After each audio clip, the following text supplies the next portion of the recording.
Welcome to Sisflix, the podcast where we won't judge you for talking through the movie. Sisflix are the movies you laugh at, yearn for, and overanalyze with your girls, significant others, and now us. We are your hosts, Paola and Nadhya, two sisters and designers who discuss chick flicks we hate to love, tropes we love to hate, and all of the aesthetic choices in between. Join us as we break down our favorite movies together.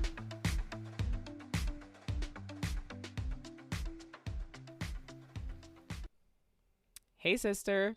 Hey, sister. What's up? How's it going? Pretty good. What's up with you? Not much. Just sitting down with you and procrastinating on my actual job to record another episode of our spanking brand new baby podcast. Woo woo. I'm excited about today's episode. This is one of my favorite movies ever. This is such a great movie, and we just watched it together like not even 2 weeks ago. I watch it every time. So Paola, I'm going to pose you just a very random question as your sister. Why do you love this movie so much? For me, it's the dialogue. Like, I love the chemistry between Tom Hanks and Meg Ryan. I don't know, like, they're witty, but like naturally witty. I see myself a lot in the main character, Meg Ryan's character, with Kathleen Kelly. Mm-hmm. But I think most of all, it's the dialogue. And second of all, it's the soundtrack. I'm a sucker for a soundtrack. And this is super light and jazzy. You know all the songs. And so they know the feeling they're giving you as you're watching. Yeah, I mean, I love this movie because of how much you love it. That is a terrible answer. Because I made you watch it? No, it's not because you made me watch. We watched it as kids. You know, like we've seen this movie for a long time. I definitely lost track of like a lot of 90s movies and a lot of 90s rom-coms, I think, until we got a little older and you were like revisiting. Mm-hmm. Yeah, it's a big part of the nostalgia for me because I think a lot of the movies that we watch together, a big part of the reason that I love them is because they're a thing that like we share. So it always makes me happy to like have more things that I can like share with you and things that are like a fun inside joke. Or I'm not going to watch something that I hate and be like, well, because Paola likes it, I like it. That's bullshit. I don't watch Game of Thrones. But something that I already would have loved anyway, I like it more because we both get to love it like together. Oh, another reason why I like this movie is the hilarity of just like seeing the 90s interneting. I think it's funny just to see kind of like that progress, and that progress is like a theme of the movie as well. I think the movie is nostalgic in an interesting way for us. Like, you're not that much older than me, but we both grew up a lot in the 90s. So we had computers. Like, I remember I was 11, I think, when we got our first computer. I had an inclination for graphic design early on. And I remember Papi bought a computer that we had for like ourselves at that point. Like the boys had their own computer and then we had our own computer. I just remember them being like ubiquitous. I remember them being everywhere. Just around. Yeah, it was just part of our life. Yeah. There was never a time that we didn't have it. Mm-hmm. Because I didn't experience it as an adult. I think watching these movies where they're experiencing technology like at the same time that I would have been experiencing TikTok, like, right? Just to like try and put it in context. I'm like, oh, this must have been such an interesting time to like date or just meet people or who knows what else. Like, it just must have been so crazy. And I was thinking about this the other day. So in this movie, these people who are meeting in these chat rooms, they're in their 30s. So this is like the equivalent of like TikTok blowing up, and now you have full blown adults like doing dances, trying to do lives on Instagram to like promote their business. And it's like this new thing that you need to learn how to do to get with the times. Right now at this ripe age of 35, I feel the struggle of the adults and how they're kind of dealing with this change in the movie. I think a lot of the very valid fear and hesitation around the internet in the 90s, or like meeting people on the internet, was like you really didn't know who was who, or like if they were who they said they were. And I think about now, like I literally met my husband through an app. So like This is the equivalent of meeting somebody on an app. Like, think about it. That wasn't a thing 5 years ago. 10 years ago. Relax. Tinder was around in 2013. I just didn't use it. Let's figure out. Let's Tinder 2013. God damn, that really was 10 years ago. Get the fuck out of my face. So these dating apps, they weren't a thing 10 years ago. And look at you now. Look at me now specifically, because you met your husband. I did it the old-fashioned incredibly way. old-fashioned way. Look at my dumbass. So as old as this movie is, I think there's still a lot of parallels to right now. It is interesting. Even as we were doing our rewatch of this, I just kept thinking to myself, like, if TikTok was around, this wouldn't be happening. TikTok, Book Talk, the girls on Book Talk, obsessed with owning physical copies of books and like establishing bookstores as like these more elevated places, I think, than they used to be, or that they were for a long time. Sure. Well, no, romanticizing the nostalgia, right? Like holding on to that and like rallying to save something that you feel means a lot. That's what social media does. You find your niche and you realize like, oh, there's a whole ton of people that like this thing I like. When there's a problem that's affecting this community, it's a lot easier to rally these people and support an issue. And I think that's definitely something you don't have in the 90s. In the movie, you have to write a column in the paper. There has to be a news broadcast about it. There, you know, it's not as... Cannot fucking relate. All it would have taken was one Book Talk influencer recording a live from this woman's store, and she'd still be in business. Maybe. It didn't save Bed Bath & Beyond. Nobody's rallying behind Bed Bath & Beyond. Yeah, because Bed Bath & Beyond's going out of business sale was 10% off. If you don't get the fuck out of my face and hand me the displays for free, okay? I demand the concrete on your parking lot, okay? Like...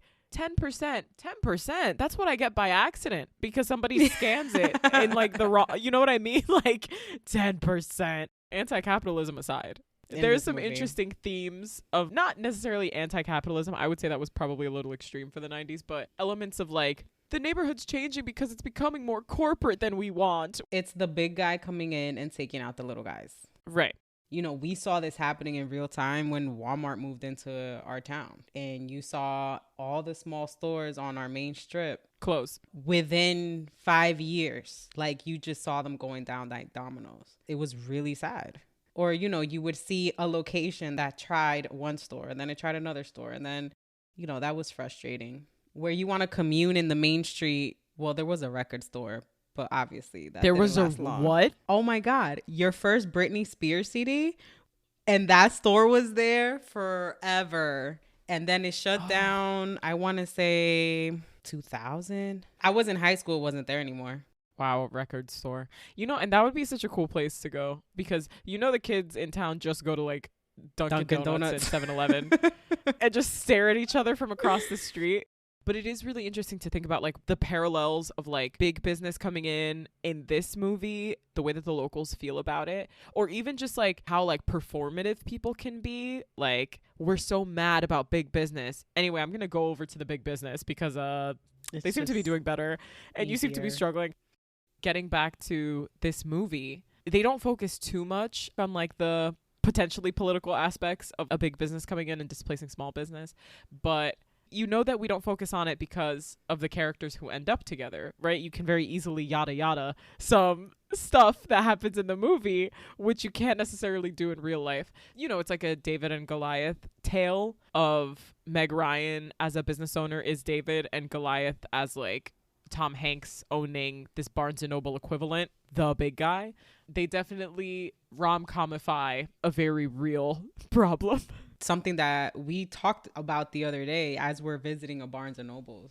You know, it felt nostalgic to be in a Barnes & Noble's. Like, it feels nice to walk around a Barnes & Noble's with books everywhere and beautiful displays. And, like, physical books. You know, sit down and have a cup of coffee or sit down in a chair. And blah. That is Fox Books. Barnes & Noble's now is the little guy. Which is crazy. Well, because Amazon is the even bigger guy. Right. We saw how the big box store came in and took out the little shops, the mom and pop shops. Now we're starting to see how online retail is taking out the big box stores. I mean, look at what happened with Toys R Us. You're talking about stores that for us growing up were huge, where you had like the Macy's. Look what happened to what's happening to me. You walk into a Macy's right now, like it is not the same. You know why? People are going to chase convenience. Like, yeah, it's cute. Like, oh, the little mom and pop stop. Like, sure, that's cute. I got to go there, though. I can't put an order in online. They're not going to have it ready for me. I can't stop in. It's convenience, and it's also like, who could afford to sell books at a loss for 10 years? Amazon, because it was opened by an investment banker or former financial money guy working on Wall Street. Like, I'm not going to pull up fucking Jeff Bezos Wikipedia, but like a regular business, if I were to go and get a business loan because I want to open up a little fucking bookstore, I'm not going to be able to stock up my inventory and then sell the books at a loss because I'm a human being who needs to pay bills. Jeff Bezos, establishing his business, could do that with many things. At first it was books, and then you screw over all the booksellers. It only took a few years. And then you can start raising the prices again to become profitable. And then guess what? You're just picking other goods. And now you can do that in perpetuity with everything and just wait for all of your rivals to fall.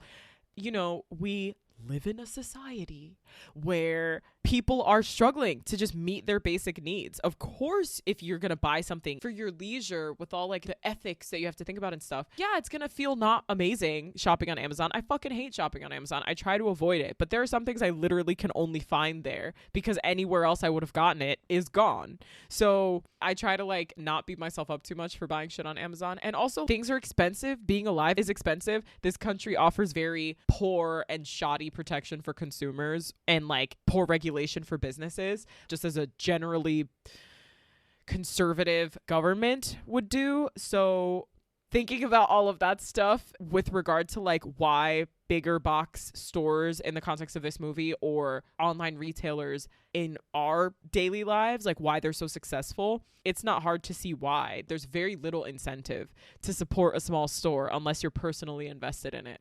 And that becomes apparent as you watch this movie and you see how many people play the shit out of Meg Ryan. To get into it, let's dive in. The movie that we are discussing today is 1998's You've Got Mail, directed by Nora Ephron, who co-wrote it along with her sister Delia Ephron. Inspired by the 1937 Hungarian play Parfumerie by Miklos Laszlo, which was later adapted into the film Shop Around the Corner in 1949. Nora Ephron is also behind our other favorite Meg Ryan classics like Sleepless in Seattle and When Harry Met Sally. Starring Tom Hanks and Meg Ryan in their third movie together after the aforementioned Sleeping in Seattle, Are you sleepy in Seattle? I think I'm going to go to jail in Seattle. Okay. Whew. Starring Tom Hanks and Meg Ryan in their third movie together after Sleepless in Seattle. What's the other movie that they were in together? First, it was Joe versus the Volcano in 1990. Then Sleepless in Seattle in 1993. That's the year of my birth. And then You've Got Mail is their third movie together. You've Got Mail also stars as supporting characters Greg Kinnear as Meg Ryan's boyfriend at the start of the movie, Parker Posey as Tom Hanks's girlfriend at the start of the movie, as well as Jean Stapleton, famous television and theater actress, probably best known for All in the Family, Dave Chappelle of Dave Chappelle fame as just confidant type characters who don't have lives of their own. The score was composed by George Fenton, and the soundtrack, much like the movie, is a compilation of feel-good oldies, new songs, and classics. The movie was costumed and outfitted by Albert Walski and has solidified Meg Ryan's iconic 90s style. I'm going to go ahead and disagree quickly, but we can keep going, and we can talk about that more as we go on. So, let's get into this cis flick. Independent bookstore owner Kathleen Kelly unknowingly falls in love with business rival and book superstore owner Joe Fox through the anonymity of the 90s internet. They fall in love through email without knowing that they strongly dislike each other in real life. Shit happens. One of them puts the other out of business. I bet you can guess who did that to whom. And after all is said and done, the online lovers finally meet as they are. For the scorecard, at the top of the movie, at the top of this pod, this is a straight love story starring Meg Ryan and Tom Hanks. They play love interests.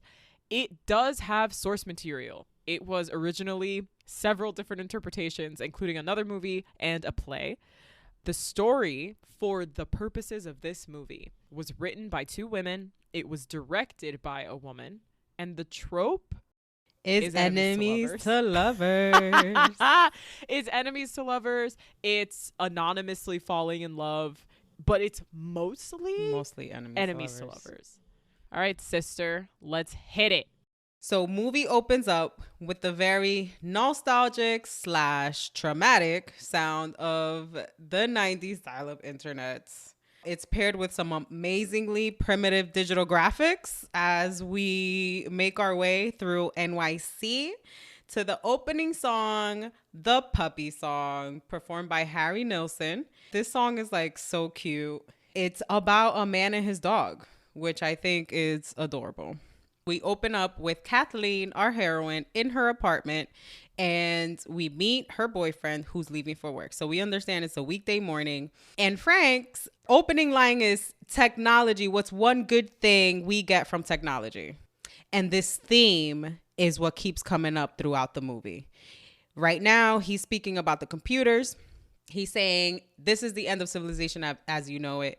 You think that this machine is your friend, but it is not.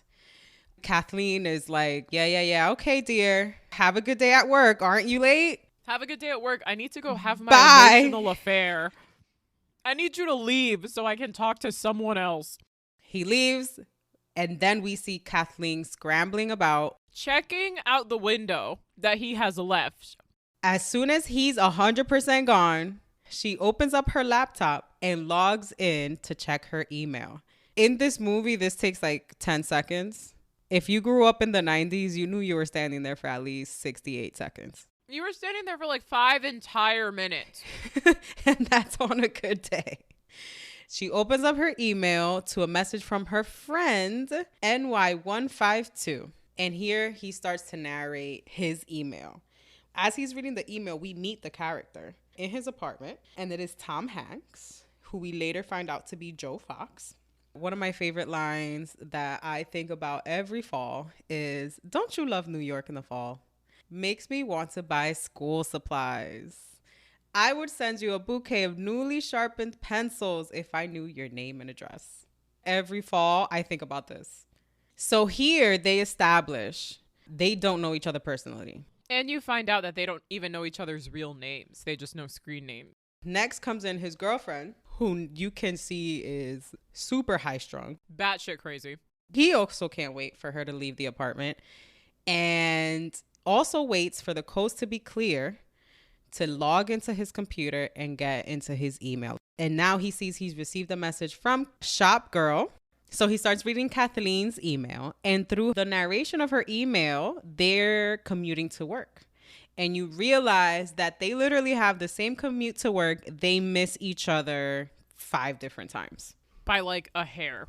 Then you see them arriving to their respective jobs. They're both super uppity, positive, and completely unaware of their surroundings. Obviously, like, still beaming, I guess, from the emails they received that morning. They're acting like two people in love.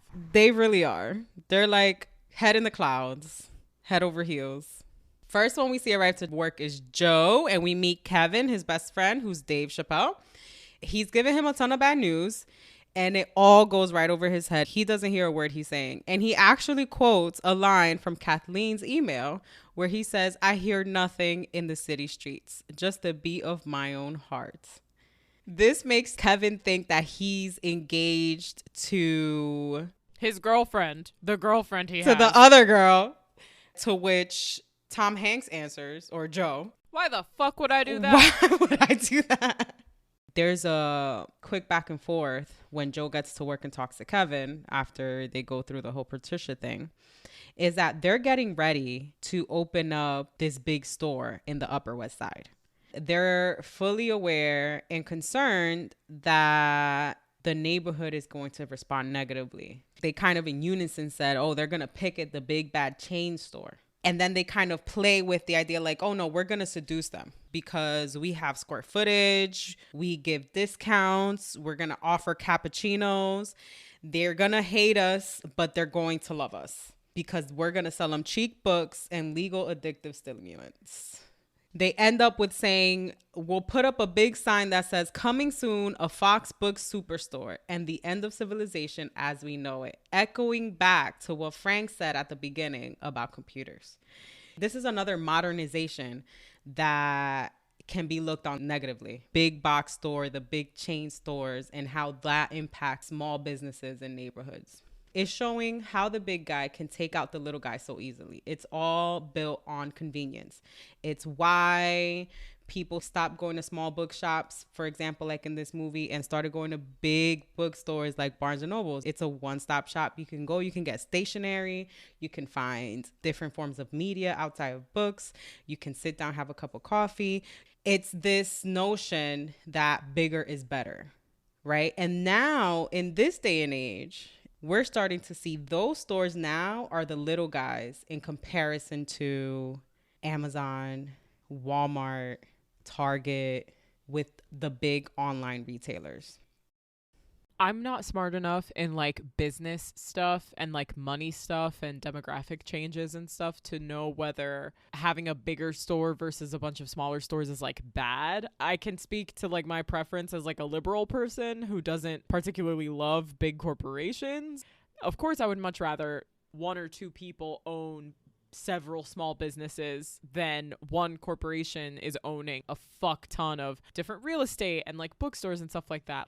I would much prefer an emphasis on small business. But, you know, we go to Target and like buy things on Amazon and stuff like that. There are ways in which those companies have just made it so difficult and so much more expensive to not shop there. I think especially now, because I think there's kind of a generalized cost of living emphasis on the unaffordability of living, specifically in this country. I can't speak for like the rest of the world.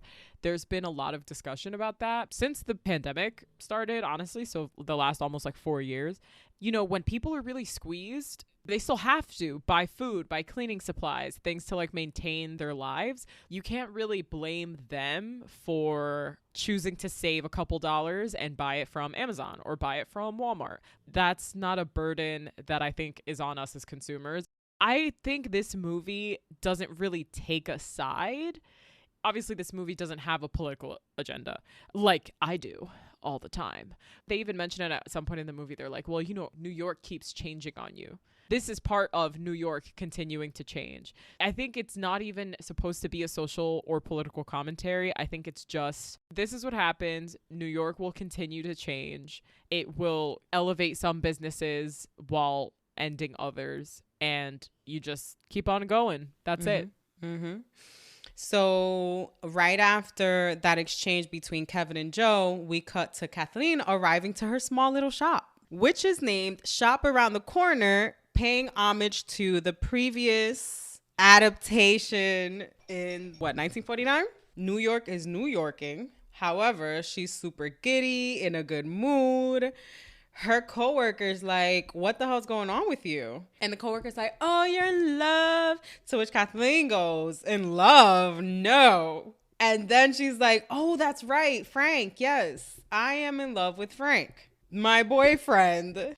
Absolutely destroys the concept of Frank. Yes, you definitely know that these people are not into their partners. The friend continues to press about Kathleen's good mood, and Kathleen finally breaks and asks the question, is it infidelity if you're involved with someone on email? Bitch, yes. Spoiler alert, yes. Yes, you think so? Yeah, it's not great. An emotional affair is still an affair. Do I give a shit about that kind of cheating? Not really. But is it still not cool? Yes, it's still not cool. I think I would argue that continuing an emotional affair is almost more consequential than like a one night fling. Like sex that happens that is like a one-off is more like forgivable to you than like an ongoing emotional affair. I think so. Yeah, I agree with that. It would make me feel worse if I knew you were just talking to someone for like months and months and months. Because think about it, you have to hide that so much more. So yes, she didn't answer her question, but yes, it is. It is infidelity if you are involved with someone on email. So then she explains she met this guy that she's been talking to online on an online chat room that she went into one day, and that it's harmless and meaningless, and that she's going to stop seeing him. I'm going to stop seeing him. It's harmless. We cut to this beautiful corner office in some New York skyscraper, and we see three generations of Foxes. We see Joe Fox, his dad, and then his dad. This is a family of businessmen. And by their interaction, you can tell they've been taking down little guys for a long time. There's very little empathy for the changes that they are bringing in by squashing all these small businesses. Right. There's talk about who's next to take down, or who's going out of business next. And it's almost like infuriating in a way. It's not personal, it's business. It's not personal, it's business. That's their big theme. There's like, it's almost like a contempt. Well, yeah, it's capitalism, baby. But here's how I see it, though. They're coming into this part of New York, the Upper West Side, and they're also, specifically Dad, he goes into like direct attack against the people who live there. Let's shut up these West Side liberal nuts, pseudo intellectuals. And Joe's the one that cuts him off and is like, readers. They're the readers. Readers who we need to buy our books. Readers that go to our store. Customers, right. People that pay money. Exactly. Their money's green. I don't care how liberal they are. I think it's very easy culturally, and I don't have like amazing context or like ways to support this claim I'm about to make, but like American media feels like slightly anti-corporate, and this is kind of a continuation of that sentiment where big impersonal business owners, bad, and you kind of just dog whistle that they're bad the whole time. But again, this movie specifically, and I'm not saying that it has to, I'm just pointing out that it doesn't have any significant political commentary. The social commentary is almost like a satire on the people that live on the Upper West Side at that point in time. The reason I point that out is because I think that is something ever present in like American rhetoric, but it is in no way how this country is run, and it is in no way how business here works. It is in no way how capitalism works. So I always thought that was so funny. I'm like, I know that came from a part of our history, you know, the labor movement, the original labor movement in like the 20s, 30s, 40s that birthed unions and like ways to bargain against your employer and keep them from having too much power. But those mechanisms for like workers have been so gutted really since like the Reagan administration that I think people don't remember why they're not supposed to like corporations. Like, you know what I mean? But like you're saying, like it's really the way shit runs. In this scenario, Joe Fox is America, because throughout the movie, there's this struggle where he wants to be the nice guy. He wants to be the guy that's supporting the little people, but he's not. That's not how he makes money. He finds ways throughout the movie to like rationalize, like it's not personal, it's business. So this is the dynamic you see in this office, right?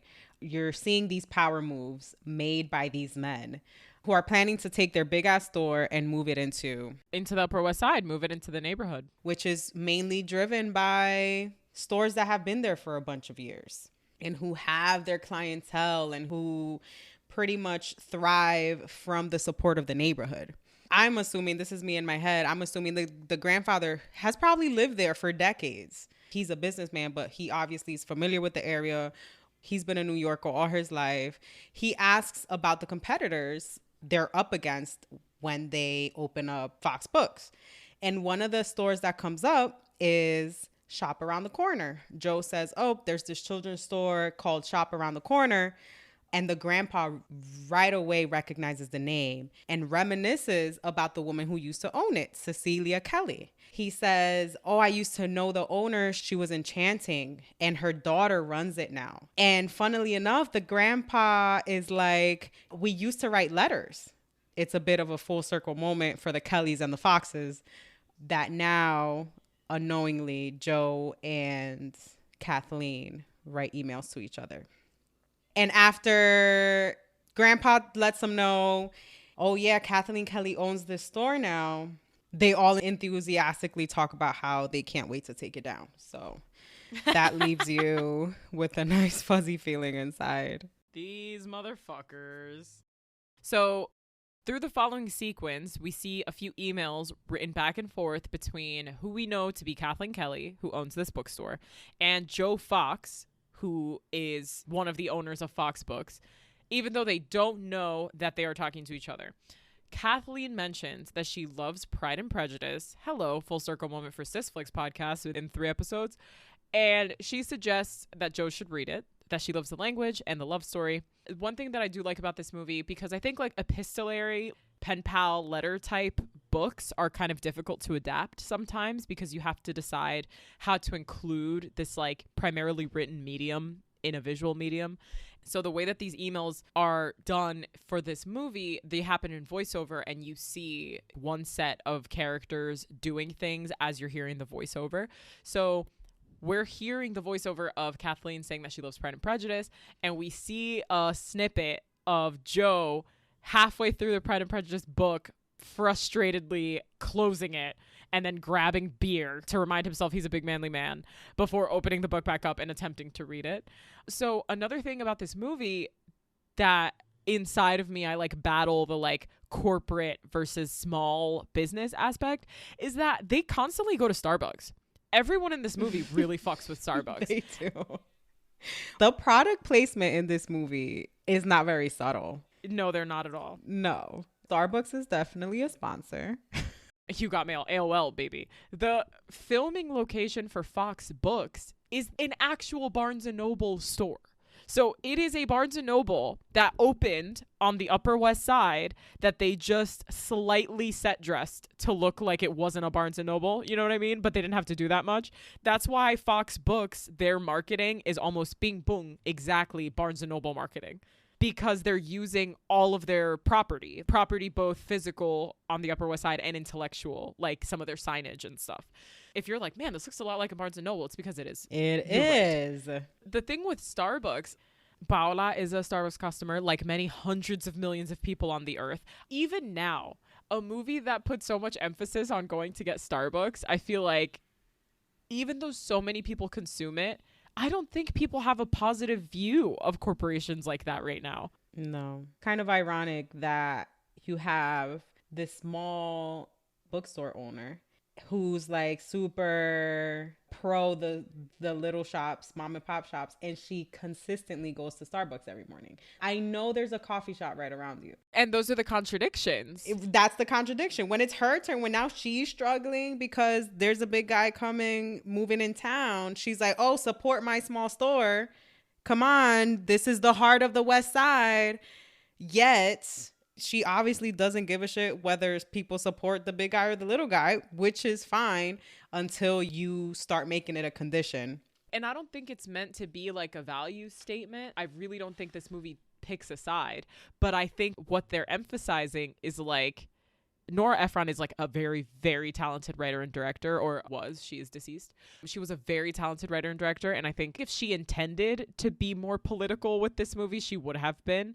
I think it's really just meant to be like the setting of this love story and poking fun at Upper West Side people. That's all. Like, oh, you guys are so pure about your fucking bookstores and you get so mad when you're like fancy schmancy stores closed, but you're going to go to Starbucks and get your coffee. You're not going to go to the bodega on the corner. Right. I think the intent is to feel a bit centered, right? And to be able to look at both sides and critique both sides. That's why I feel like it doesn't lean one way or the other. There's satire for everyone. There is satire for everyone. Thanks, Nora Ephron. Which is, I think, one of the reasons I enjoy this movie. I do think if it was too political, fewer people would like it. Like me. Fewer people like me because of how political I am. I find the political nuances.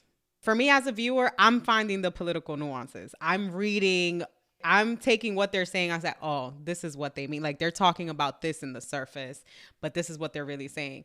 And I enjoy that. I enjoy having to read between the lines and you're leaving it for interpretation. And maybe that's what makes it a bit more, give it a wider audience, maybe. That you're saying the thing and then you're letting the viewer interpret it from their point of view. as a viewer, you're either celebrating what the Foxes are doing, like, oh yeah, that's just what you got to do. It's not personal, it's business. Or you're like, oh, they're assholes. And whichever point of view you have, you're enjoying the movie. Like, it's not reinforcing one view one way or the other. It really does make fun of both types of people, because Kathleen's boyfriend is like this super nutty columnist that like hates technology and like thinks that computers are gonna ruin the world, and like, he's like a purist. He collects typewriters and radios, and he's a fucking weirdo, first of all. But second of all, he's obviously he has very like specific views. With Tom Hanks' girlfriend, she revels in the demise of other people, you learn. And he doesn't feel good about that. You see him kind of pause in moments where he's like, well, I'm destroying this woman's business. And his girlfriend's like, yeah, isn't that great? And like laughs. And he's like, what the fuck? Like, what's wrong with you? Like, don't you feel bad about this? And she's like, no. You have both extremes. You have the one side that is so easy to make fun of. It's like that trope where people are like, oh, vegans never stop talking about being vegan. It's like, that's what Frank's character is in terms of technology. Like, he never stops talking about how much he hates technology. And then Tom Hanks's girlfriend is like the worst type of rich person. Like, she just sucks. And Parker Posey's so funny in that role. But like, Tom Hanks's father in this movie, the elder Mr. Fox, they have a whole running joke about how he's been married like 5 times and the grandpa too. Yes. Yeah. They have a bunch of kids, even though they're so old and decrepit. And like, that's another joke about old rich dudes. They just 100%. Have fucking yachts and they leave their wives to marry younger women, and then they're like never happy. One of the points made in the movie is like, he goes out with like his younger relatives, and you find out like the little girl's his aunt. And then like, he's like the this little boy's his brother. And he's this 30-year-old guy with like a 5-year-old brother. That's because the grandfather's on like his 8th marriage and the dad's on his 4th marriage. And, they're with younger women and they're having babies. Fucking shit. And they've just got money. Speaking of not liking corporations, there's another little piece of satire that I enjoy very much every time it comes on. And it's when he's literally talking about the Starbucks customer, where he's literally says the purpose of Starbucks is for people with no decision-making abilities to make 6 decisions to buy a cup of coffee. Essentially, this is what gives you confidence, is that you're able to make these decisions to get your cup of coffee. This is what helps you find your sense of identity. For only $2.95 in 1998, this costs you $5.95 today. For $5.95 in today money, you don't just get a cup of coffee. No, you're buying a defining sense of self. And I think that little sequence is hilarious as they're going through it. Because as he's writing or narrating his email, you're seeing it happen. You're seeing the people place their orders. And I took a marketing class once. And many marketing, or at the time, this was a long time ago. I'm sure this has evolved. But at the time, marketing experts credited Starbucks' success to their personalization. To you being able to go into this place, get a cup of coffee with your name on it, and specify exactly how you want it. And that was behind a lot of the success that Starbucks was having early on, because you're not just going to go get a cup of coffee. It says something about you. You're not drinking dairy milk because you like animals or because you have an upset tummy. Right. No one needs to know. So that's theoretically what's behind Starbucks' success. And that's why it trumps the little guy today. So we go through this amazing, I love a montage. And this movie is full of them. Yes, there are many. There's at least 3 montages in this movie. So after our great email back and forth montage, we see that Fox Books has officially posted up and has announced their arrival. And the employees of the shop around the corner are concerned. Kathleen, however, she's unbothered. She sees it as a nice change. She's trying to convince herself that it won't be a problem. Yes, she's fully trying to keep it low key. This is fine. Everything's fine. I love it how she tries to compare it to like, there's all these little flower shops and, you can always find what you're looking for. But that's on a different scale for sure. So that's what she's saying outwardly to the people that work at her store. But once she's home, you definitely see that there's a bit of concern. She wonders about her work. She even says, I'm just a bookstore owner. Like, who am I and why am I doing what I'm doing?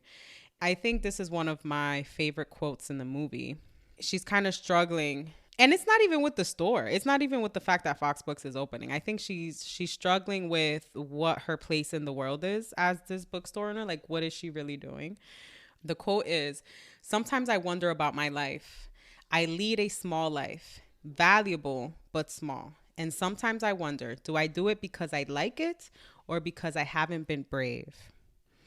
So when I hear this, I feel like she wants to be more than she is. There's this bit of like, am I making an impact where I'm at? But something about it gives me like a feeling of there's something she's not doing that she wishes she was doing. And what I find interesting is she's obviously struggling with this at home. And instead of talking to her boyfriend about it, who's there with her, she goes to her computer and she writes it out and tells NY152 about it instead of the person that's right next to her. So I think that says a little bit about how she feels about her significant other and maybe how comfortable she feels with NY152, this person she doesn't know. Next day, we see Joe. He's out at the dock with his young relatives. Out at the dock, casual. And I think it's funny because he tries to ask them like if they're ready to go on the boat. And they're like, no, like we're children. It's not fun for us to go on the boat. What the fuck is there to do on the boat? Respect. His dad's girlfriend comes to drop off the kids and tries to kiss him. This is rich person satire. This is that shit, that impersonal, shady, gold digger mujer, esta tipa, like she's a gold digger. Interesa. Interesa. So the dad is gross, so you gotta go and hang out with the son, Tom Hanks. Who doesn't love Tom Hanks? She's with the dad for the money, and now the son's starting to look good. So she's trying to flirt. Anyway, he takes the kids out for a fun day. I think they find the carnival. They're playing around. Here's where they make you really like Joe.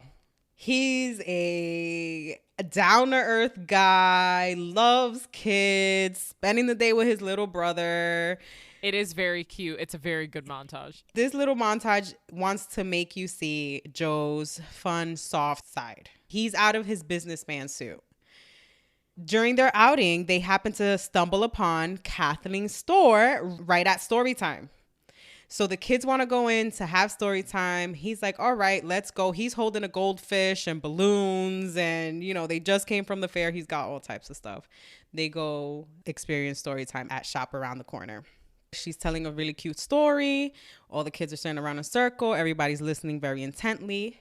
Story time's over and everybody's like mingling around the store. She mingles with her customers openly. She talks to the kids. She talks to the parents. At this point, you're seeing her talking to the little girl that's with Joe, who you end up finding out is his aunt. Yes, she is the daughter of his grandfather. They explain this to Kathleen because she's like, oh, that's my nephew. And she's like, how does this happen? And he explains, well, that's my grandfather's daughter. This is my father's son. He's my brother. He calls them an American family, which is weird. It's weird. I think he says it because it's like to try and make a joke out of how weird their relationships are to each other. He's explaining to Kathleen how they're related. And in this scene is where you see a spark of connection between real life Kathleen and real life Joe. Joe, however, introduces himself just as Joe. He purposely omits his last name. He just says, I'm Joe. Lies by omission. Yes. Then he asks her about her and her store, and they chat it up. He finds out that she's passionate about books. He calls her enchanting, just like his grandfather mentioned about his mother. And he points to the picture of her and her mother. that she has behind her. And she explains how the store was owned by her mother. And now she owns it, and she plans to one day pass it on to her own daughter. Eee. Meanwhile, Joe is like, I don't know about that. But there's an attraction, for sure. You definitely get that. He finds her attractive. She finds him attractive. And I have a feeling that had he not been who he is, he probably would have offered to take her out for a cup of coffee. Oh, he definitely would have asked her out if he wasn't doing recon. His brother starts spelling out Fox, Fox. And I think at that moment, he's just trying to get out of there. He like panics. He purchases his books, which children's books amounted to like $75. And he's like, what? My store would never. You know, while they're interacting, after she's done telling him about possibly one day passing on the store to her own daughter, the coworker asks Joe, like, wouldn't you come back? Like, you would come back, right? And Joe's like, yeah, of course I would come back. And he's lying. And he then faces Kathleen. He says, see, that's why we're not going to go out of business, because our customers are loyal. And then Kathleen says, they're opening up Fox Books right around the corner. And he like immediately, trágame tierra. He's like, we need to get the fuck out of here. And the kid is like, Fox. He's like, oh my God. And then she starts saying like, Fox Books can go to hell. And he's like, yeah, and just jets out of there. Next scene is Fox Books opening up their stores to the public. And surprise, surprise, it's fucking packed. It's packed. Everyone's shopping. They're coming in for coffee. They're shopping around the books. Nobody's complaining. There's no protesting. They're having a successful opening. They cut to Kathleen's store. You know, at this point, Birdie's like, it's been 6 days and we've already made $1,500 less than we did at this very time last year. And Kathleen shakes it off. She's like, no. They're new. You know, everyone's excited. It's all going to shake out.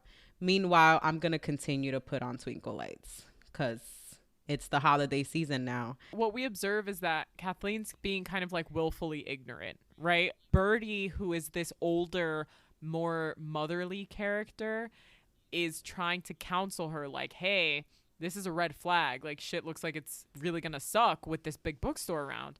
And Kathleen's like, everything's going to be fine. Not because she is not intelligent, not because she doesn't perceive that there's a huge threat, but because she truly cannot envision the alternative. Like, she has spent her whole life in this bookstore, whether it was because her mother owned it or she owned it, and she just can't envision life without it. Well, she expressed she plans on passing it on to her daughter, who is not even born. She's not married yet. Not that you have to be married, but there's no plan on having a daughter now. So you definitely get the sense that she plans to do this for the rest of her life as her mother before her. Right at this moment, in comes in a friend and is like showing concern for this store that just opened across the way. She's like, are you guys doing okay? And Kathleen's like, yeah, we're doing great. Nothing's changed. Everything's fine. Because she's full of shit. You come to understand that this friend is a writer and she has a book that's coming out soon. She's like, hey, your book is coming out soon. When are we going to schedule a signing for this book you're about to publish? The friend shakes it off like, oh, it's not going to be published for a long time. Like, you know, after the holiday season. Will you still even be in business then? She leaves that interaction kind of feeling like, why is she worried? She gets home to Frank and says, you know, why is she worried? We're going to be fine. Everything's going to be fine. During this time, they're arriving to a dinner party, it seems like, while they're having this conversation that everything's going to be fine. Yes, we're all fine. It's all fine. They walk into this dinner party and guess who's at the dinner party? It is Joe Fox, which she still only knows as just Joe. So she sees him there and he is like avoiding her. He clocks her first. And you can tell she's like excited to see him, this person that she found kind of intriguing. Like there's further confirmation that there was a little spark between them when she saw him at the store. For sure. And she's like, hey, how's your aunt? Referencing to his little aunt. And he's like, oh, she's fine. And then he like tries to turn around and go. And then she's kind of like looking for more. She's like, your name was Joe, right? And he's like, yeah, Joe. Yeah. And you're Kathleen. All right. See you later. I got to go. Great.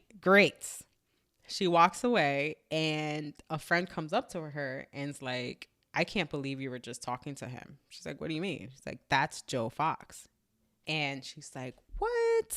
Joe Fox goes up to him and is like, you're Joe Fox. She definitely confronted him on like, wait, hold on. You're Joe Fox. You didn't say you were Joe Fox. Almost accusing him of like, why wouldn't you tell me you're Joe Fox? Which is fair. I think he was having a pleasant interaction and didn't want to make it unpleasant at the moment by saying, hey, I am your rival. She then implies that he went to the store to spy on her. And he's like, excuse me? He's like, why would I spy on you? She's like, because I'm your competition. And then he just turns into an asshole. That part is really frustrating because you can tell that like both of them have like wounded egos at this point, because she's trying to kind of puff out her chest and be like, my business matters. Again, with what we were saying earlier about like big business against small business, like it's indirectly making him the villain. My business matters and you're evil and you're here to ruin our neighborhood.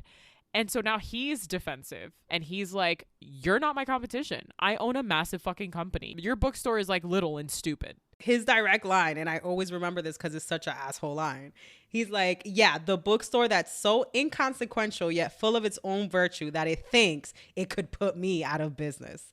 You're an ant. I will squash you. So brutal. If somebody said that to my face, you'd never see me again. You are the gunk beneath my toes. Oh my God. Is that from Little Rascals? Little Rascals.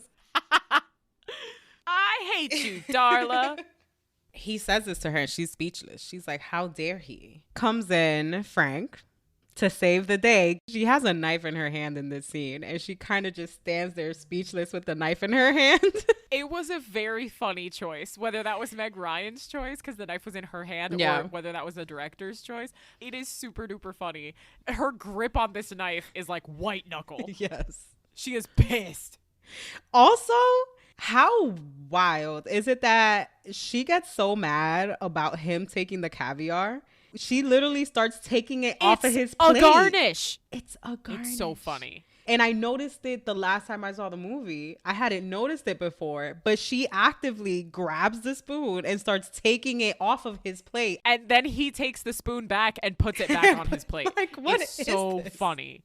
But that's what I mean. It's like, I don't know whose decision that was because they do not break how they are saying their lines. No, they just continue to do this stuff in the background and it's kind of obnoxious, ridiculous, and hilarious at the same time. It's so good. Such good acting choices made in this scene. In comes Frank and saves the knife from Kathleen's hands, introduces himself. Joe's like, oh, and I'm Joe Fox. And then Frank's like, oh, Joe Fox. Like, how do you sleep at night? Behind Joe is his girlfriend. So we've never properly introduced her. Her name is Patricia Eden. Patricia. And she seems to be like some type of book publisher, like owns, you know, like a publishing house. Everyone there is like in the book business or in the publishing business at this fancy schmancy dinner, right? So she dives into this conversation head first. She turns around and she's like, I take Ultradorm, an amazing sleep aid. Like, she is so out of touch. It's supposed to be how unaware she is. They're having this contentious conversation and she's just like, I take Ultradorm. Anyway, I'm Patricia Eden. Like, from Eden Books. Right. Patricia Eden Books doesn't care about anything. And Meg Ryan is like too stunned to say anything. Like, or rather Kathleen, also known as Meg Ryan. Kathleen is just like, can't even get a word out. Meanwhile, Frank is like talking to her. This is another part where you see that Frank is also a hypocrite. Like, he's also full of shit because Patricia Eden, the second half of this terrible couple of like big business assholes, as soon as she compliments Frank on like one of his columns that she read, completely forgets about Kathleen and her issue. He has melted. It's about him now. Yes, 100%. It's his ego. She's like, oh, you know, I read your article. Joe, you know, this is the greatest living expert on Julius and Ethel Rosenberg. And he's like, oh my God, you read my article. And he's like so excited. He even turns around to Kathleen and saying, I'm sorry, I just need this moment. Essentially, I need you to let me have I this. just need you to let me have this moment. And goes on to say, like, you write these things and you don't hear a phone call and nobody says anything. Like, I feel like a fraud. And Joe, like, the eye acting in this scene is awesome because you don't realize. It's very funny. Joe just looks at Kathleen like, really? This is your guy? Oh, so this is your boyfriend? Okay. You know that one fucking TikTok audio that's like, is this your man? Is this your man? Yes. And the weak ass voice is like, yes, it is. I love him. I'm going to stand by him. Like, that's this scene. 100%. It's like, this is your man. And Meg Ryan's like, I guess. But then Patricia's like, Julius and Ethel Rosenberg, right? Like, these really important people. Like, did you know that they're our age? And they look so old. Like, she starts sounding like a dunce. She starts saying the dumbest shit. Now it's Kathleen's turn to be like, so this is who you're hanging out with. She sounds really smart. And they're both just giving each other shit without their partners knowing. After this, they get home. You see them arriving at home with their significant others.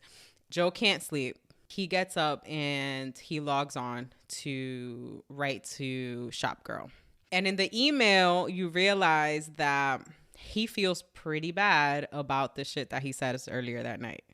He feels guilty. He even mentions, you know, that at some point he portrayed the worst part of himself. And Kathleen's doing the same thing on the other end. And it took me a couple views to realize that they're not writing back to back. They're writing in different times of day. Where Joe writes this email at night, Kathleen's receiving it the next morning. It's daytime when she's reading it. And then she replies, and then it's nighttime when he's reading it. As the viewer, you kind of miss that a little bit. But if you pay attention, you see that the day transitions. This conversation is spanning through a couple of days.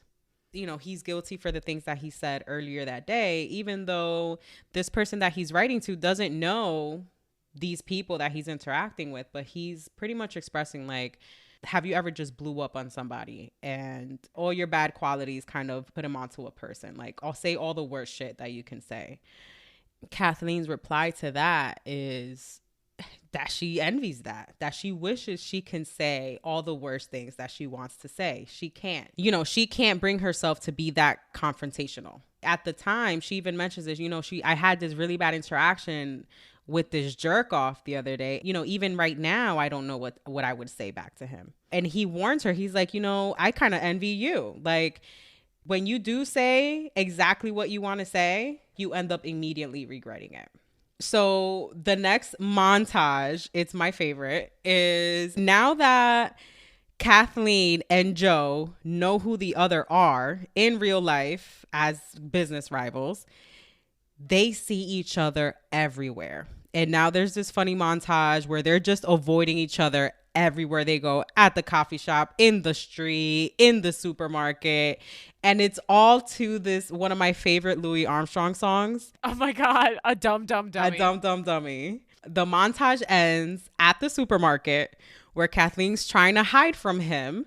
She's not paying attention and ends up at a cash-only line with no cash. With only a card. Okay, first of all, anytime I watch this scene, all I can do is fucking imagine going to a store that had a cash-only line. Listen, what fucking year is it? It's 1998, but like, what the hell? Today, you would be the asshole if you pull out a wad of cash and start counting. You'll get all the sighs and the eye rolls. Like, really? You're going to count money right now? Literally, do you dare hand me paper money? Are you going to make me count this? Even the cashier. I'm going to set it on fire. You get out of my store. So she's going back and forth with the cashier. The cashier's like, you got to get on another line. It's Thanksgiving. Everyone's at the supermarket. She's not trying to make another line. Joe clocks this and meets her where she's at. And it's like, hey, I think he's genuinely trying to help, but it really came off like a jerk off because he's literally comes up to her. He's like, do you need money? And she's like, I don't need your money. But it is very funny. Tom Hanks' delivery is spot on. It did come off very dickish. He literally sweet talks the cashier into letting Kathleen pay with her card. She can't even thank him. She's just like, whatever, fuck you, bye. And then we get to enjoy another beautiful montage of the holiday festivities on each side. We see a Thanksgiving holiday montage again. We see the annoying family performances, the kids performing, the adults performing. It's kind of cute when the kids perform. Sure. I think it's not good, but it is. It's cute. It is raw. It's cute. You know, here's where you realize that all white people know somebody who plays a piano. Every single one. Every single one in every movie. And they'll know someone who owns a piano. Where? Pray tell, did you find that? Was it in the graves? Was it on the boats? Where was it? They all know how to have a sing-along, though. Dude, they picked Christmas songs I've never heard in my life. I have never heard whatever song Kathleen and her friends were singing. Never. I don't fucking know what that song is. The horn, what is that? I have no idea. I just realized something. Pianos are to white Americans what guitars are to Dominicans. Ding ding ding ding ding ding ding ding ding ding ding ding ding. That's like, no, that'd be Los Asesinos del Ritmo, the guys that would come to all of our cookouts. El perico ripiao. Oh my god. They definitely assassinated the ritmo. They did assassinate some rhythm. Yes, they did. They didn't know. They did not know. So after this entertaining montage of Thanksgiving, we catch Kathleen decorating her Christmas tree on her storefronts. She's a lot less positive right now. She's definitely a bit more sulky. There's like a sad Christmas song in the background. And she quotes a line from the song, "I wish there was a river I could skate away on." She wants to be able to leave this problem behind her. And this is happening as she's narrating an email that she's writing to NY152 at this time. As she's writing this, she gets a DM. She gets an instant message. She gets an instant message. A DM. Get the fuck out of here. She gets an instant message. We didn't call it an instant message Oh, yeah, we did call it IM. Yeah, bitch. Damn, how could you forget this and I haven't? I'm old, that's why. She receives an instant message as she's typing up her email, and it is Joe, or to her, N1152, who is online at the same time as her, and they start chatting back and forth. I think this is the first time in the movie when they're like live chatting. It is, because it's usually only via email. She expresses she's having trouble with something.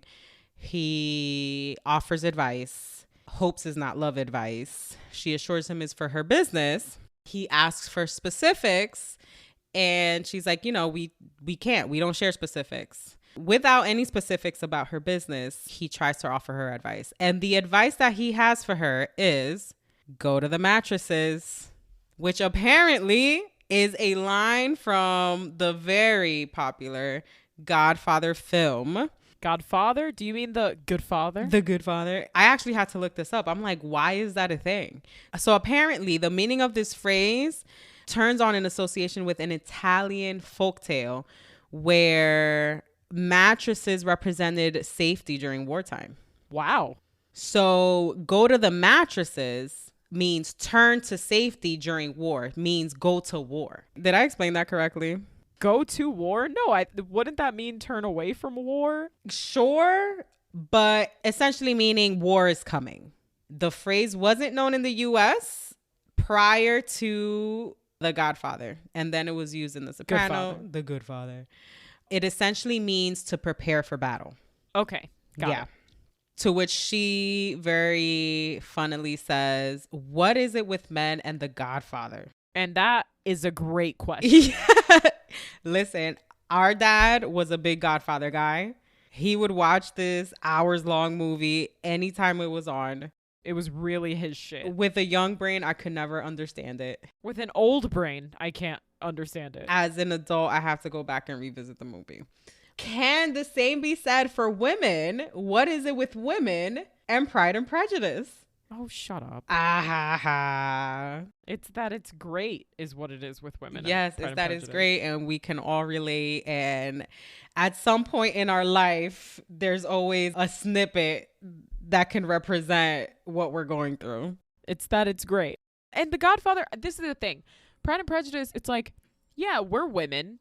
We know what it's like to be a woman and feel like society's trying to kind of leave you behind. The Godfather, it's like, when was the last time you were a mobster? When was the last time you ran a crime family? Because Seriously. not relatable, my friend. When was the last time you know, your wife was killed at your wedding in Italy or something like that? I think that happened. I haven't seen The Godfather since I was a child. But like, when is the last time those things happened to you? Because I'm going to go ahead and say never. So Kathleen, I almost want to say builds up the courage, because I don't know why it took this long for this to happen, but she asks Frank to write an article to help promote the struggle of the store against Fox Books. Now, and I think this goes back to just Frank being self-centered. I mean, yeah. At no point did he offer to write something for the store. At no point did he offer to promote the store with his medium. He said no, he did. He did. What he did when? He was like, do you want me to write a column about it? And she's like, oh, do you think so? And at first she's like, no. And then she says yes. And he puts a column in like the Village Voice or something like that. That's when after she asked him. She asked him, would you write a column? He offered. Okay. Go back. All right. I'll have to rewatch it. You're the expert. After this exchange with NY152, she builds up the courage to ask Frank, hey, do you think you can write a column about the store? Would it be a conflict of interest? And he kind of just like kind of offhand agrees, like, yeah, I guess. Yeah, sure. He does write a column. The next scene is them at the store. They got reporters there. They have media there. They have people rallying up. And she is preparing to fight. And then we get another great montage of publicity to help out the store. There's protests, there's picket lines, and then we see Frank goes on live television. It looks like a news broadcast. Like he's pretty much doing an interview for like PBS. Right. And my man takes the opportunity to start flirting with the host. Yeah, that was really wild, wasn't it? And his whole concern the whole time is if Kathleen is filming the interview. Are you recording this? Not how she's feeling about it. Not if she agrees with what he said. It's, are you recording this for me? He annoys me to no end. Yeah, he's a dick. He annoys me to no end. Next, we see how Joe's taking this. He's out with Kevin. They're at the gym and he's watching the news broadcast all these protests and these interviews. And at some point they came and interviewed him too. And he had some comments, but they used him as a soundbite and he's pissed with all the negative publicity the store is getting. And he says that he's pissed for the store, for the image of Fox Books. Kevin, his friend, played by Dave Chappelle, also known as Dave Chappelle. He's the only one that could have delivered this line ever. And I love it because it's satirical, it's ironic. And I think that the only reason he was able to make this comparison is because he's a black man. Let's go. But it tickles me when his friend Kevin goes, don't you feel bad about sending her back to the projects with food stamps? Whoo! A broke single white lady? Yeah, nobody else would have said that. Nobody else could have delivered that and it be okay and funny. Yeah, at all. So here's the irony and the satire here. He's taking this problem and letting you know this is rich people shit. This is a first class problem. This isn't a real world problem. Nobody's losing their home. You get what I'm saying? Like, you're all able to feed your families and yourselves. A single broke lady living in the projects has a lot more to lose than Kathleen or Joe. Yeah, Kathleen, the whole like sending a white lady back to the projects, the implication of her being from the she lives in a brownstone on the Upper West Side. Kathleen is doing fine. I think for the viewer, it's putting it into perspective. Like, these are first class problems. Yeah, they are. I mean, they are rich people problems. They're literally watching this from like the gym. Like, even when Kathleen's like, I need to fight. This is not a judgment. I'm not judging like her values. Kathleen is like about to lose her business and like let her employees go. She doesn't stop going to Starbucks. She doesn't stop ordering the avocado toast. You know what I'm saying? There's no, I'm going to cease brunch. Like, there's no indication that she's personally struggling financially because of this. So after all of this publicity, The store's profits still haven't changed. And she's stressing out. Again, like we stated, she's fine. She would be fine, but she's concerned about her business. One, and two, it also has sentimental value. She reaches out to NY152 and asks if they could meet. She literally sends him a message. Look, my business is in trouble. I can use your help. Can we meet? Like, you're a business person, I've heard. Right. He's on board. He's like, yes. When and where? So they plan on meeting at Cafe Lalo, which is a real place, and it's still there. It is a real place. It's still there. And yes, we do plan to go. So we see Joe. He's walking with Kevin, and they're on their way to Cafe Lalo. He's talking to Kevin about this girl. He admits to him that he can very well marry this anonymous person on the spot. Because of how much he likes her. That's pretty significant. He also shows some nervousness, which I think, aw. He asks Kevin to look through the store window to see if he can identify the girl and let him know what he thinks before he looks for himself. Which I get as a person with friends. Kevin fucks around with him a little bit, finally identifies the girl with the book. This also pays homage to the 1949 movie Shop Around the Corner, because in the movie, the way they chose to identify each other was with a book with a flower in it. So Kevin finds the girl that has the book with a flower in it, and it happens to be Kathleen Kelly, Joe's business rival. In the flesh. When he tells Joe, Joe declines to meet her, and he's like, I'm out. I'm going home. Kevin's like, what do you mean? Like, you're just going to leave her? And Joe's like, yeah, I'm leaving. And you can almost see the disappointment in Kevin's face. And I think he genuinely feels bad for the lady. In the fanfic in my head, Joe declines and leaves. And Dave Chappelle walks in and woos Meg Ryan. Let's go.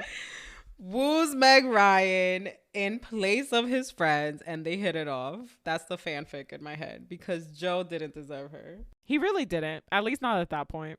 So then we see Kathleen at the store. She's by herself. She's waiting for NY152 with a copy of Pride and Prejudice with the rose tucked in it. Then walks in Joe as himself. Does not reveal he's NY152. And he insists that he's going to stay until her friend arrives. Knowing full well, that means he would stay forever. Exactly. They go at it. They're going tit for tat. They go at it. They immediately start fucking. It's a contentious meeting for sure. And he starts to tease her about this date. He's like, gee, is he late? She never said who the friend is. She never gave a gender. She just said, I'm waiting for someone. It does look like she's waiting for a date. That's why. Maybe because of the rose. I think maybe the flower gives it away. Yeah, the flower gives it away, maybe. You know, he assumes it's a guy, obviously, because it's him. And teases her, like, who is he? Like, I wonder who this person that you're waiting for is. Which is mean. And this is where he gets her, because he's like, he's certainly not the world's greatest living expert on Julius and Ethel Rosenberg. Ooh. Signaling back to, like, you're not waiting for your man. You're waiting for somebody else. Because if you were waiting for your man, you would know what he looked like. And you would know that he's not here. And he uses that opportunity to kind of dig at her. Like, oh, shit. You're up to something and it's not good. He says, are you going to be mean to this guy too? Which is objectively funny. And she goes on to like praise this person that she's talking about. She goes on to say what a great guy he is. He has such an amazing sense of humor. He's so caring. Which is nice. You know, she's saying all these positive things and they're about him. And Tom Hanks knows that. He has to try not to like show, I don't know, his head just expanding as she says these things. But also, one thing he does, and he starts to do it here, and we see this later on, he starts to put himself against himself. Because here he goes, yeah, but he's not here. I'm here. It's so stupid. This is one of the things about the movie that I've never liked. Like, I don't really understand why Tom Hanks does this. He is pretty much like antagonizing NY152. He does this thing that he'll continue doing almost through the end of the movie where he's like, well, that guy doesn't know what the fuck is up. I do, though. It's me. I'm here in the flesh. You know what, though? I think it's the other version of him that he wants to be more like.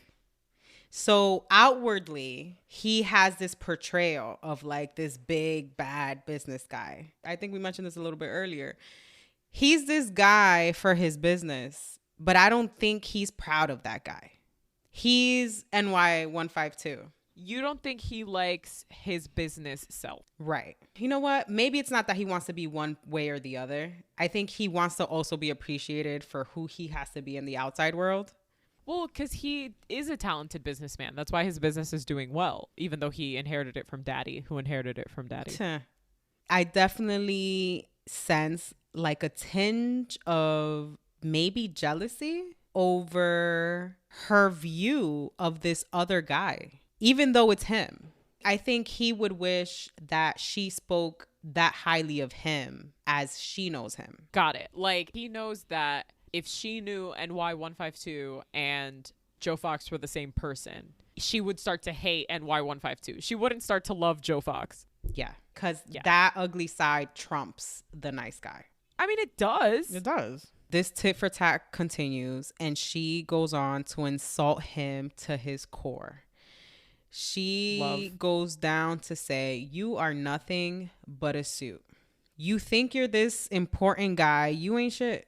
You're just a businessman, and nobody's going to remember you. People remember my mom. She made an impact on people's lives. You're not making an impact on any. She was special. Yeah. You're not impacting anybody's life. You're not going to be remembered. You are nothing but a suit. I think this is where he just cuts off. He's just like, I'm out. Okay. I'm out. Okay. That's that. And she immediately regrets it. She's immediately like, oh my God. Well, I think she immediately saw the effect it had on him. She immediately saw like, I think I broke him. Like he had he couldn't come back with anything. He had nothing. She shut him up, which is her intent. But when she saw that, she was like, oh, did I take it too far? Yeah. And she didn't. I think he deserved everything that she said. Oh, I think she was entirely appropriate. Yes. 100%. And I think that after he heard her describe him in that way, he didn't like it. Obviously, he's offended. But I think, again, you see the big gap between who he portrays in real life. So he's seeing how he portrays himself. He sees how he's being received by others versus who he is behind closed doors or behind the screen. This is how you're tying in Pride and Prejudice. This is how the story ties in Pride and Prejudice. Okay. I mean, and don't we see that a lot in this day and age? People are able to curate how they're viewed online. Absolutely. Might be completely different to how you interact with them in real life. Obviously on a much larger scale now, right? Because you are able to pick and choose what you put out there visually for other people to interpret. Versus when you're meeting somebody face to face, their body language, how they're able to communicate, their conversations, you're not able to edit that in real time. And I think with visual media, we see that a lot where people are like doing a lot of curation over like themselves and their image. Whereas like when you're just writing letters, like when you're just pen paling, it is easy to fabricate a different version of yourself. I think what people do now is embellishing. Like, I'm at the beach, I'm having an amazing time. And it's like, yeah, in the picture, you're at the beach and like you look good and stuff. No one knows that you were like crying and throwing up because you got food poisoning, or like you broke up with your boyfriend and decided to post a thirst trap from the beach. People don't know that stuff. This is like fucking catfish. You know what I mean? Like if you're just writing someone emails and messages, you're anybody. It doesn't matter. True. There's no embellishing there's no posting pictures. It's literally just like, oh yeah, I'm a Nigerian prince or whatever. Like, and that's that. For them in their life, both Kathleen and for Joe, I think this form of communication is kind of an outlet that they don't feel they have in their relationships in their real life. Yeah, I could see that. What we just saw, the exchange in the coffee shop, I feel like this is almost like an olive branch moment. He's trying to suss it out. Yeah, he's like, let's feel this out. To me, this scene, this cafe scene where they're going at each other's throats, This might be a stretch, but by comparison, I think this is Darcy extending his olive branch bullshit of a proposal and Elizabeth shutting him down. This is Joe trying to extend something of an olive branch and kind of trying to find common ground, because now he knows that this is the lady he's been talking to for months. He knows this is the woman that he just described outside of the cafe, that he would... As like wanting to marry her. If she is an inch attractive, I will marry this person. He's trying to feel this out now. He knows who she is. And I think that's what I always relate this moment to, is that proposal scene, minus the proposal, obviously. He leaves right after she shut him the fuck down. She leaves. She walks home, sadly. Yeah, because she just got fucking stood up. She walks home, right, through the New York City streets.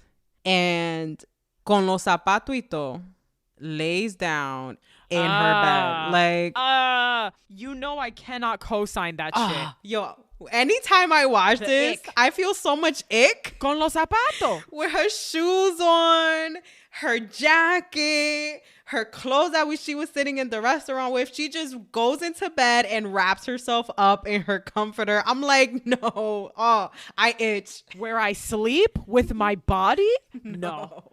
For the 4 people who listen to this that aren't us, I'm going to tell you right now, if you live in New York and you go outside for 30 seconds, you are not going to come inside and sit on your bed where you sleep, especially not if your butt has been on a foreign chair in public.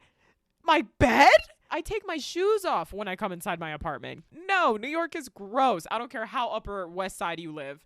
That's such movie shit. Could never. They both revive to their respective jobs the next day, and everybody wants the tea.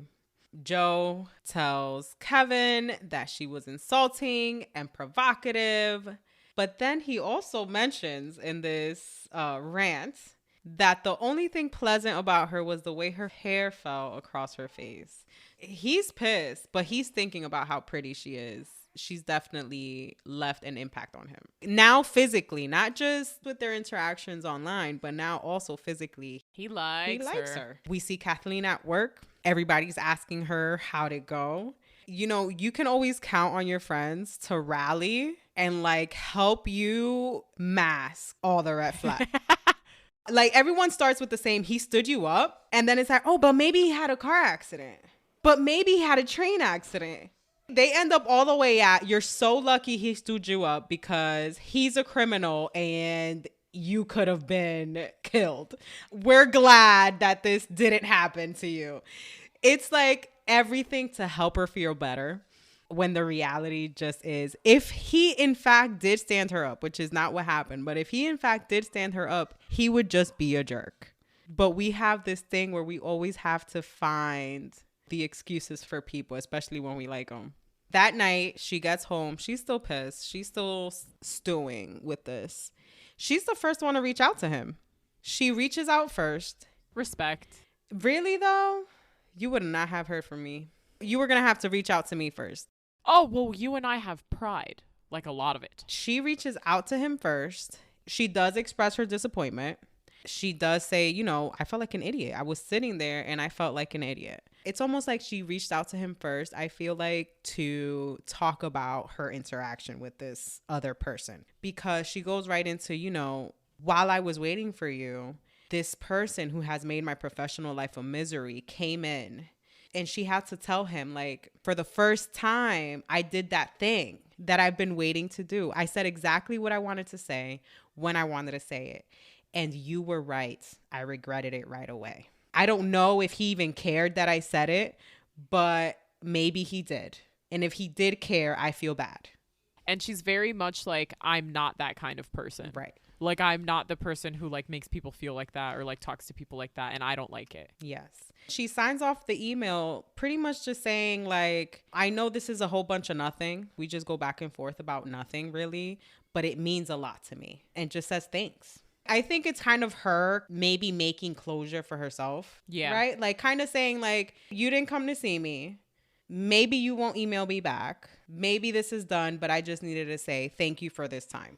If no email would have happened after that, I think she would have still been able to continue with her life. And that would have been like her version of like having closure, maybe. I think so. I agree. But Joe does reply the next day. NY152 does reply, although he had a lot of trouble writing back. He was going to try to fabricate a whole ridiculous story for why he wasn't able to be there.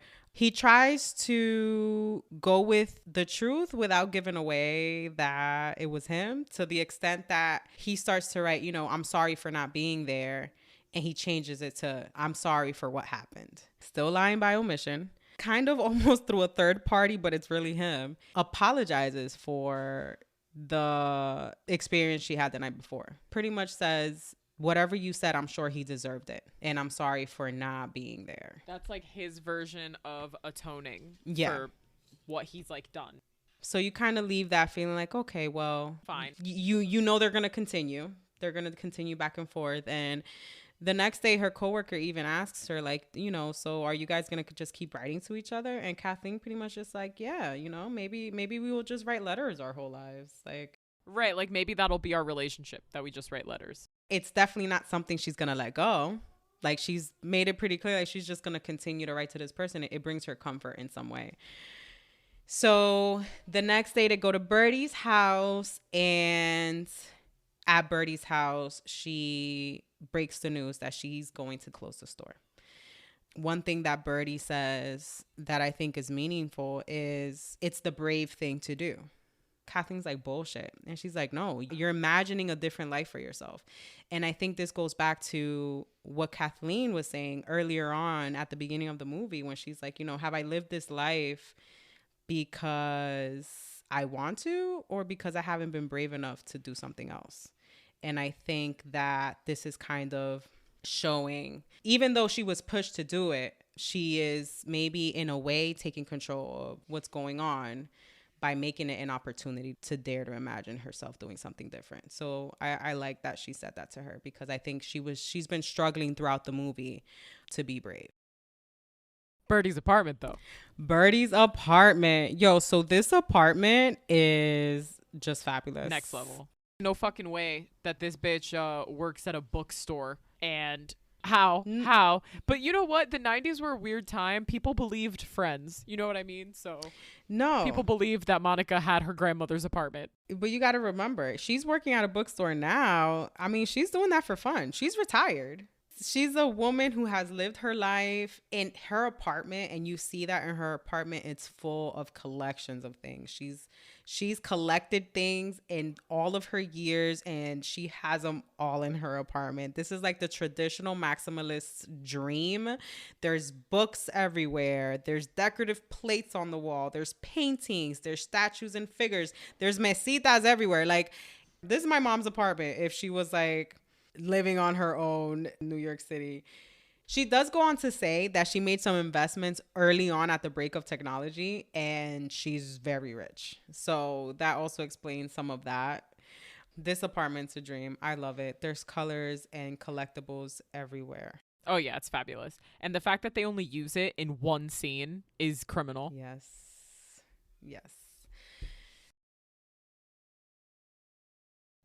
Do you know what else is criminal? That this will be another two-parter. Paola and I cannot shut the fuck up. Please join us for part 2 of You've Got Mail as we continue talking about capitalism, inheriting businesses, rich people, and New York. Don't forget to stay tuned for part 2. Visit us on Instagram, send us an email on Gmail, and thank you so much for listening. Bye. If you like what you heard and want to hear more, please leave a review anywhere you get your podcasts. Come and find us on Instagram at cis.flix.podcast. Shoot us an email at cisflixpodcast@gmail.com and let us know what you think. If you have suggestions or movie requests for us to cover in the future. This podcast is very loosely written and mostly edited by your hosts, Nadhya and Paola. And thank you to Neon Beach for their song Alive and Everything, used as our intro.